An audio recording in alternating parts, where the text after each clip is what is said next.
Morning, and I've got a bit of man flu, so occasionally I might stutter, but please ignore. Very excited to be here. Thank you, Simon, Julian. I think I'm kind of in a CEO role of a bank, and then also in a FinTech envoy role. It's a little unusual. I'll explain that. But as a CEO, I'm really excited because that long history of Yorkshire is something which was one of the biggest enticements to me joining the bank. When I looked at what the opportunity was, and you looked at what the brands were, and you looked at the history of this bank, it was one of the best histories, one of the best brands, one of the best communities that you could see in a banking world, untainted by many of the scandals. And it was a huge attraction to come and work with Yorkshire Bank and think about where we would take it to the future. It's an exciting time in the bank, and I'll quickly get that out of the way and get on to FinTech. But it is an exciting time, and we are in the process of acquiring Virgin Money. And what that will do is bring us to the 6th largest bank in the country.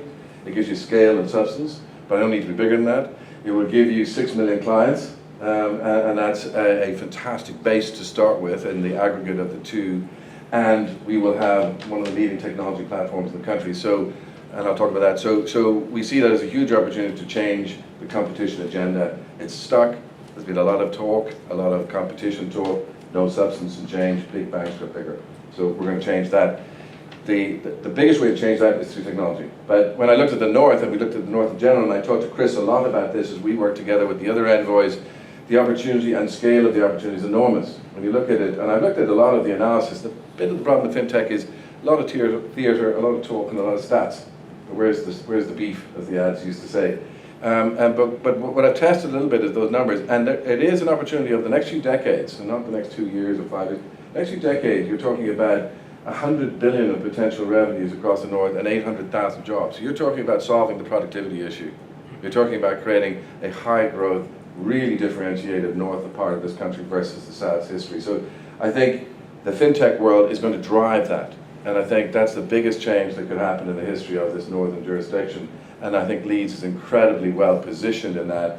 And the FinTech ambition, even in Leeds, is bold, it's brash, and that's what it should be. And I think that's brilliant, a great starting point.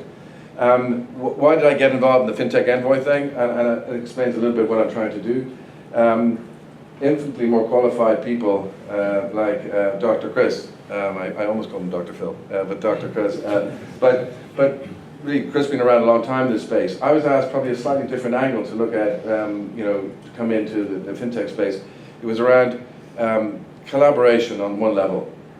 The FinTech competition is all about we are going to kill everybody else. And that isn't the model anymore. There'll be unicorns and great examples, but it is about collaboration.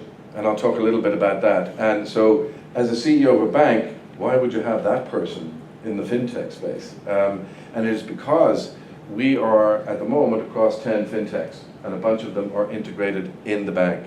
So this collaboration piece is the first piece they asked me to look at. And that's where we're spending a lot of time, and the government would like to talk about it, but I talk about it anyway, because it's what we love, it's what we're doing. So to give you a couple of examples, we're the first bank to do open banking with full APIs in the country. We weren't part of the CMA9 that were required to do this. It's just because I like to say we were the first to do everything. It's just all ego. But it was actually because we set out a technology strategy which was very clear. We want to be the lead innovator in technology in the country. So we started with open banking. We've launched it. We built a brand called B to add to our mix. 1.8 billion in deposits in a year and a half. And that's all technology based. And what we see is the collaboration with FinTechs to build that. We had over 15 FinTechs we were involved with to build solutions to each of the components. And our bank account opening and the new stuff we're putting out now is all about IDs. We're working with FinTech companies who solve for the photographs of your passport, your selfie.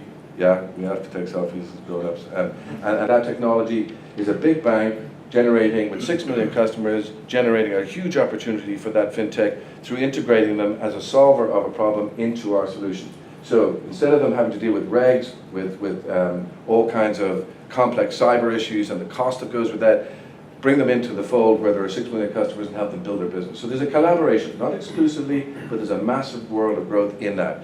SME, as a classic example, I was telling a couple of our colleagues outside, very fortuitously, as I came up on the train yesterday, we started with an Israeli FinTech, we put them in, and the offer is, funnily enough, the exact replica of Funding Circle.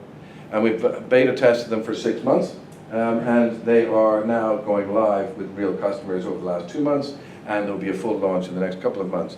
And yesterday, to give you an example, what does it do? 20 minutes maximum for a straight-through application, no contact with the bank whatsoever, and then funding same day or next day.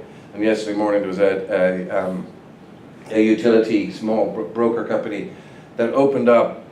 They logged in, and in 17 minutes they had requested 100,000, and by 4 p.m., and that was at 10:02, because I can see it on my device, and at 4 p.m. the 100,000 was in the account.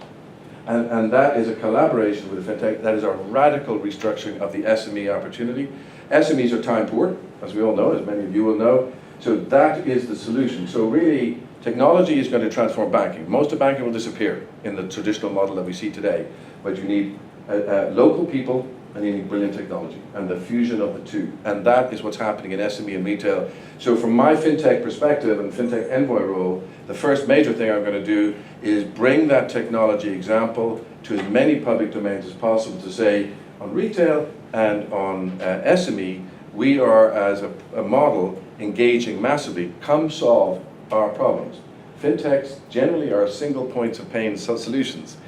We have lots of points of pain as a service in a bank. Come solve them, and we'll give you access to 6 million customers. So it's a different approach from the kind of we're all radical, and because we've set up a FinTech, we'll change the world. Some may, but an awful lot will benefit from a collaboration model. So a little bit, that's the angle I'm focused on, slightly different than the rest of the envoys. The second dimension of that is to look at the opportunity to provide growth solutions and leverage to that for FinTechs. Now what does that mean? It means access to capital, access to overseas markets, and access to expertise. So how do we do that, and how do we work that? And the bridges have been built. You've heard bridges and FinTech. I spent 2 months trying to figure out what the hell that was. It is an idea ahead of its time from a regulator. Who is ever going to say that again? But it was to facilitate the reg solution to entering another market. But what's missing is there's no connection of the two markets, and not an easy connection. There's lots of people doing great things individually, but how could we connect leads and say you have an easy access digitally to 5 primary markets in the world, to the marketplace, to customers, and then you connect the bridge into that. So look at how can we get that connection done, and then how can we get, in the same way you're accessing those customer markets, capital. How do you get access to capital? Instead of traipsing around the world, how do you have a source of capital that you might be able to access? And with that, what we're thinking about very clearly is how do you create something that isn't necessarily geographical? So we all think FinTech, and what do? We immediately go to location, physical, which is not what a FinTech is doing. They may be in a location, but their need for capital, resources, for growth, for new customers is not in the physical location. It is wherever it can be. So what we're trying to do is think of ideas like an ecosystem, and we've looked at some of these that exist in the world, where imagine at 9 o'clock on a Sunday night, you're a FinTech, and what you do is log on, and you interview someone on Skype. You have CVs from an employment company. You have a marketplace where you can load your product and advertise, and you know the number of people you're advertising it to. You have a link to all the universities and looking at what they're doing. You have a link to the sandbox, and you can play in the sandbox that night while you're sitting there. You have a link to all the major capital sources of the world where you can post a pitch for that capital, and you can be done by 10:30.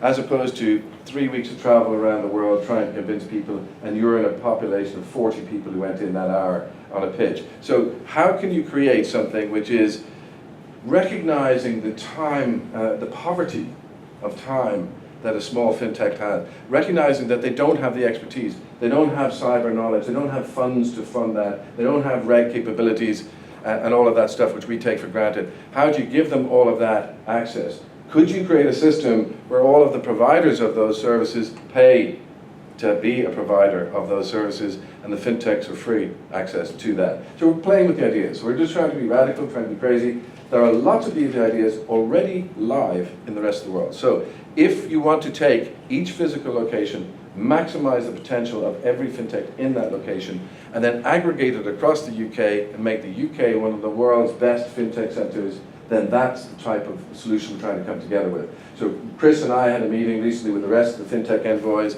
and we're trying to work together on exploring these ideas. What can be done? What's the art of the possible?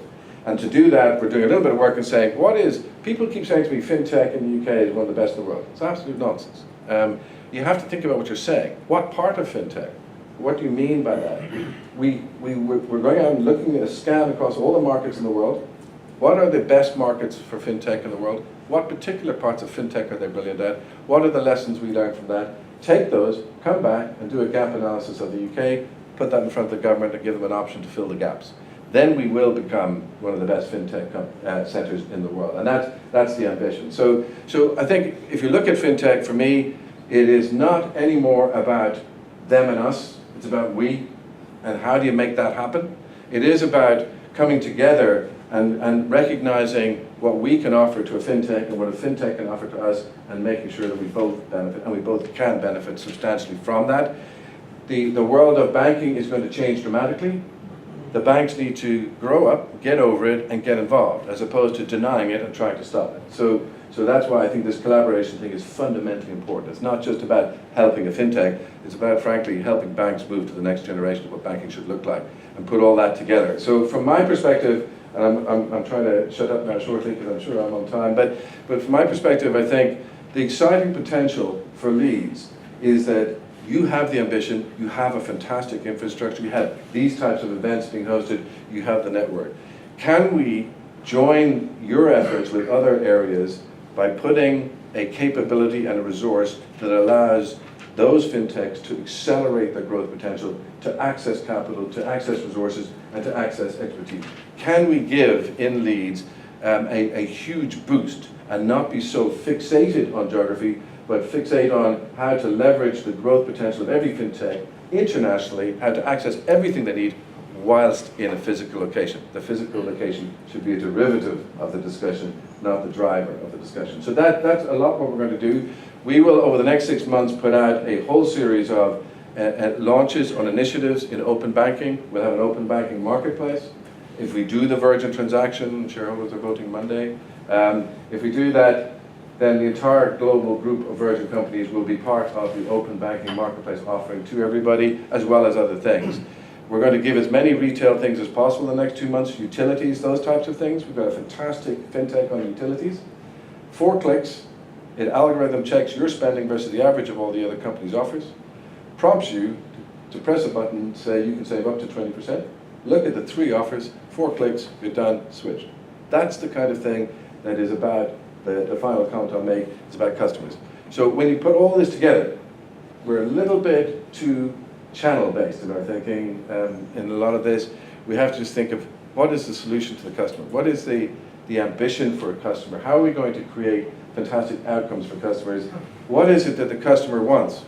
And how do we design a solution for them? And frankly, most banks have old school thinking. So FinTechs are going to be the drivers of that innovation. So can we start with the customer, put the solutions together, solve for the bank's inadequacies, solve for the limitations of a FinTech, and do that by actually defining who the FinTechs are and where they are. And I can't see half of them. I've had 3 lunches on this sort of stuff in the last 2 months, and I have now 3 FinTechs from those lunches who I happen to sit beside inside our bank working on ideas. How do I access them? How do I go look at something and see where they all are? How do I try and entice them to come in and work with the bank? How do they access capital? So try and take a customer lens and say, from a customer perspective, they're solving customer problems. We have to solve customer problems, and we should do that together. And if we do that together, what's the best way to do it? How do we make it easy for them? How do we leverage it? How do we grow it? So that's what I'm doing in the FinTech space. I'm going to use and abuse the bank's experience to try and drive forward an agenda for FinTech, which will hopefully make that world a much more aggressive and progressive one for the FinTechs in every location, but also make the UK the best FinTech centre in the world. So I will shut up now. Thank you all very much.